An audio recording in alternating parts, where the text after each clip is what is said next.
आज राष्ट्रवादी काँग्रेस शरदचंद्र पवार पक्षाच्या आरोग्य विभाग तसेच राष्ट्रवादी काँग्रेस युवक मार्फत मान्य जिल्हाधिकारी तसेच निवासी उपजिल्हाधिकारी यांना दीनानाथ मंगेशकर रुग्णालयामध्ये घडलेल्या प्रकाराबद्दल रुग्णालय प्रशासन तसेच संबंधितांवर कारवाई करण्याबाबत त्याचबरोबर सांगली जिल्ह्यातील धर्मादाय कार्यालयात नोंदणीकृत येणाऱ्या 30 रुग्णालयांना यांच्यामार्फत देण्यात येणाऱ्या मोफत सेवांसंबंधी रुग्णांना दर्शनी भागी दिसेल असे फलक रुग्णालयात जाहीर लावण्याबाबत आदेश करण्यात येईल अशा आशयाचं निवेदन देण्यात आलं। यावेळी राष्ट्रवादी काँग्रेस शरदचंद्र पवार पक्षाचे सांगली शहराध्यक्ष मान्य नगरसेवक सागर घोडके, शरदचंद्र पवार पक्षाचे आरोग्य मित्रचे जिल्हाध्यक्ष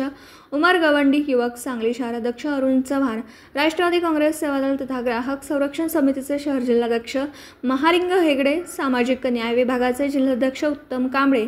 सेवादल शहर जिल्हा सरचिटणीस अकबर भैशेख, सांगली शहराध्यक्ष दत्ता पाटील, सांगली महिला शहराध्यक्ष वैशाली धुमाळ, संगीता जाधव, मुन्ना शेख, शीतल खाडे, सरफराज शेख, अक्षय अलकुंटे, राहुल यमगर, फिरोजा जमादार, पूजा आवळे आदी पदाधिकारी उपस्थित होते। 4 दिवस अगोदर पुण्यामध्ये जो दुर्दैवी प्रकार घडला, ज्या प्रकारामध्ये एका माऊलीचा अंत झाला आणि त्या दीनानाथ मंगेशकर रुग्णालयाच्या भस्मासुराच्या जशी भूक भागत नाही त्या पद्धतीने मॅनेजमेंट जसं सीझरसाठी 20 लाख रुपयाची मागणी करून 10 लाख रुपये ॲडव्हान्स द्यास, तोपर्यंत आम्ही तुमचं रुग्ण ॲडमिट करून घेणार आहेत आणि त्यावेळी त्या रुग्णाच्या नातेवाईकांकडे तेवढी रक्कम जमा न केल्यामुळे त्या रुग्णाला तिथं हाकलून देण्यात आलं आणि त्या हाकलून दिल्यामुळं त्या एका माऊलीचा अंत त्या दुर्दैवी घटनेत घडलेला आहे। तर अशी घटना आपल्या सांगली जिल्ह्यात कुठंच घडू नये त्यासाठी आज आम्ही राष्ट्रवादी युवक आणि राष्ट्रवादी शहर जिल्हाध्यक्ष शरदचंद्र पवार गटामार्फत आज आम्ही माननीय जिल्हाधिकारी आणि माननीय RDCना आज